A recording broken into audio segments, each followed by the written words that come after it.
Hey Brawlers, you are about to bear witness to the unfolding of another amazing character in Eternal Brawl.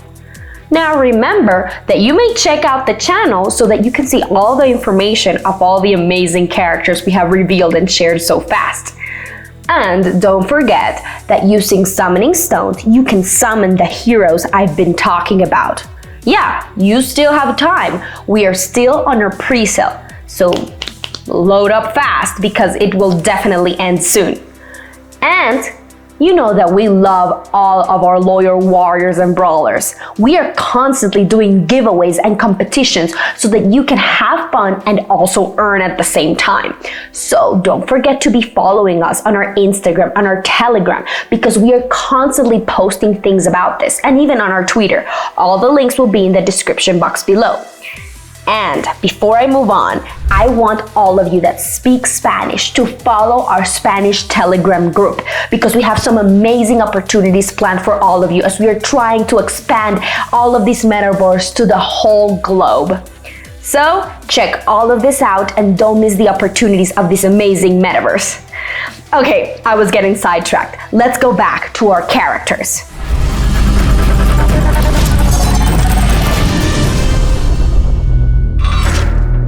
So Brawlers, those of you who already have your summoning stones, which by the way to go, will have the chance to summon the crafty trickster that I'm about to talk about today.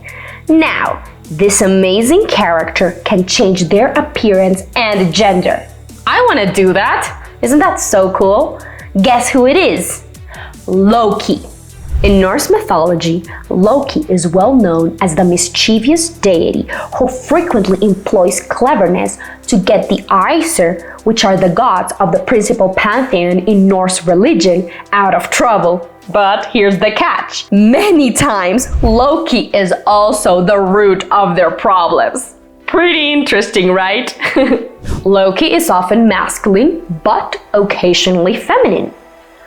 It's crazy. He enrages the Aesir, but the Aesir are also dependent on him.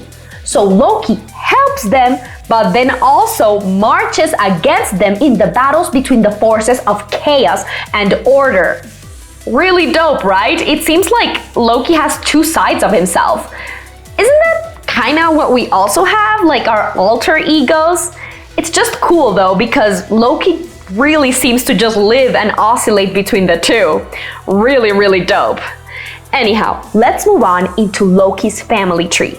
Although there are many figures in Norse mythology, the two main groups are the Jotnar, which are commonly translated as giants, and the ones I was mentioning, the Aesir, which are the gods. And these two groups are constantly fighting. Basically, as much as they fight is also as much as they get married and have kids, which is really funny. But it ends up illustrating this actual love-hate relationship between the Jotnar and the Aesir. Loki was counted as part of the Aesir, the gods, even though his father was a giant called Forbati. In Norse mythology, it's usually patrilineal, which means that bloodiness runs through the father.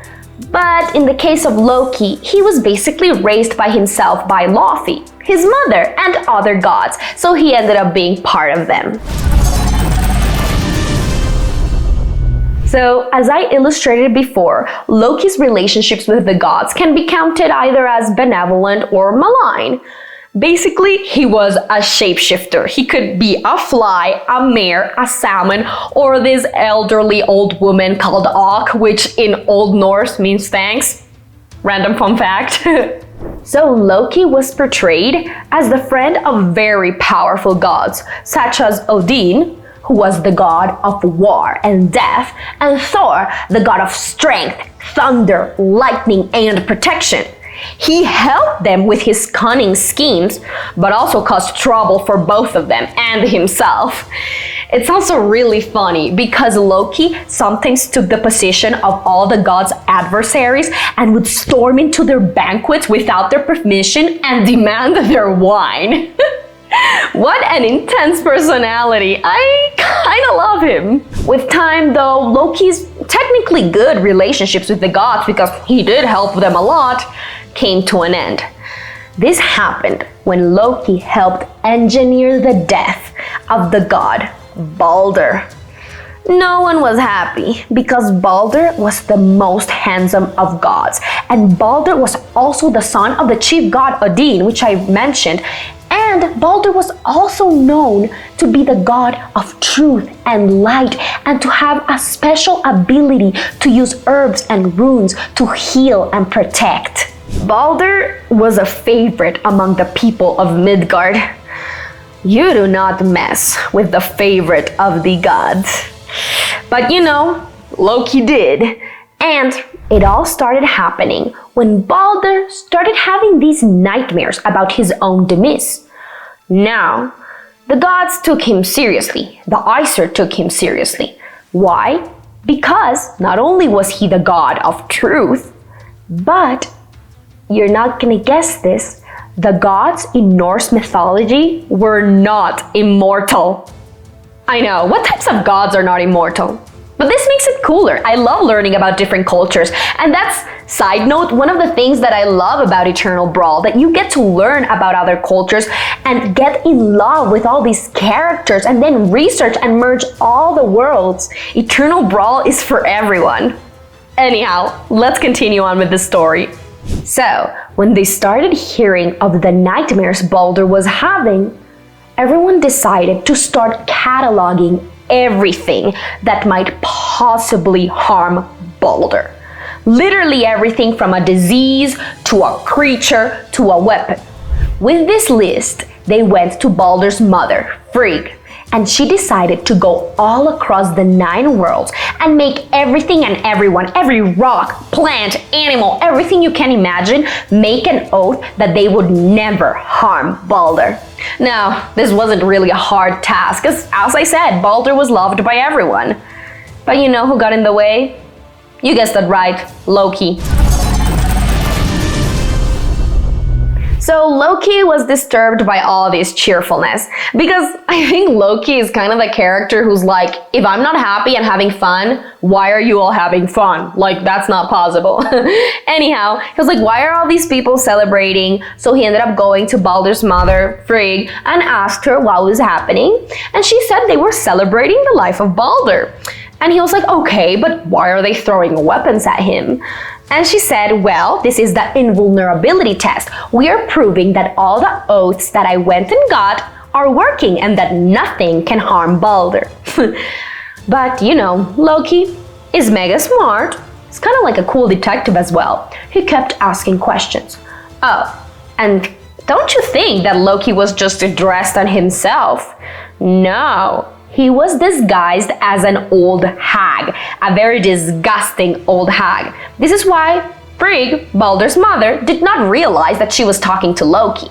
So she kept talking and answering questions until it slipped out of her tongue that she had not asked for an oath of this little inconsequential thing, a mistletoe. Why? Because she thought that would never harm Balder. Loki got a plan. You guessed it right. He ended up going to the forest to find a branch of mistletoe. After Loki went into the forest and got this branch of mistletoe, he returned to the festivities. And guess what? He found Balder's brother. Balder's brother was blind. His name is Hod, and he's the god of darkness. Hod was bored in a corner because he couldn't participate in Balder's test of invulnerability because he couldn't see, so he couldn't throw any weapons at him. So Loki took advantage of this and told Hod, hey, I'll help you take aim so that you can participate. Hod said okay, and since he couldn't see, he went ahead and went with the plan. So Balder took Hod's hand, helped him stir, helped him point to where he had to, and Hod threw the branch of mistletoe straight into Balder's chest. And guess what happened? Yes, Balder died. So sad. So sad that after the work of everyone who loved this guy and the mom who went to 9 worlds, a freaking branch of mistletoe what killed him? You know, we honestly never know what are the things that are gonna end up hurting us the most. Hasn't that happened to you? Sometimes the things or the people that we least expect are the ones who end up doing us the most damage. In this case, Balder's brother. I know it was innocent and he didn't do it wanting to, but it's crazy because it happens in real life. Okay, if I keep going down this hole, it's gonna get into therapy. Anyhow, I hope no one that you love hurts you, but I'm also gonna tell you it might happen. Let's continue. When this happened and Balder had that branch of mistletoe in his chest, everyone looked towards Hod and they saw Loki beside him. But before they could do anything, boom, boom, boom, Loki fled. But sadly for Hod, he ended up slayed. I think he was innocent. Do you think Hod deserved to be punished and slayed? Anyhow, I said Loki fled. But this doesn't mean that they went after him. Yes, the gods went after him and planned a way more sinister punishment for him. They wanted him to suffer. What ended up happening is that they pinned Loki to a pile of rocks and bound him there. But this was the worst. They put a venomous snake on top of his head that would drip poison straight into Loki's face and body. It caused so much agony and pain that Loki ended up shaking and causing all of the earthly foundations to shake. And guess what? This ended up being the Norse explanation for earthquakes. Have you ever lived through one? It's Loki's fault. No, I'm joking. I mean, I'm sorry if you have. Earthquakes are extremely scary. Let's move on. Moreover, the myth says that Loki was left in this torturous and painful state until Ragnarok. Now, Ragnarok is the sequence of events that lead to the death and rebirth of the world in this mythology. Ragnarok was about to begin, and it was predicted that in this moment, when it happened, Loki would break free from the restraints and join the Jotnar, the giants, and fight the gods with all the anger of what they had done to him and pain for all these years. But at this point, he came into contact with Heimdall, the deity, and the two ended up killing each other. Yes, that is the end of Loki. I mean, after all the years of suffering and after everything he did, this is how he died. Many times we have unexpected endings, such as this one. Now, going back to Eternal Brawl, Loki, as the ultimate trickster among Norse gods, a shapeshifter whose wily deceptions caused so much chaos among his people, and who survived the falling out of his pranks basically due to his cunning and wit, you can imagine has some pretty cool sets of abilities in Eternal Brawl that end up outwitting a lot of other characters. Loki has a fantastic comprehensive ability on the battlefield of 78. He has an attack mode of 80 and a defense mode of 50, which means he can easily dominate a game. He has an explosive force of 80 and a control level of 70. With a rating of 60, Loki can easily be a great game support. As the god of lie and trickery, his special ability includes, guess what? Lying. You, as the player, may withhold a card from your hand and declare it for use as any card.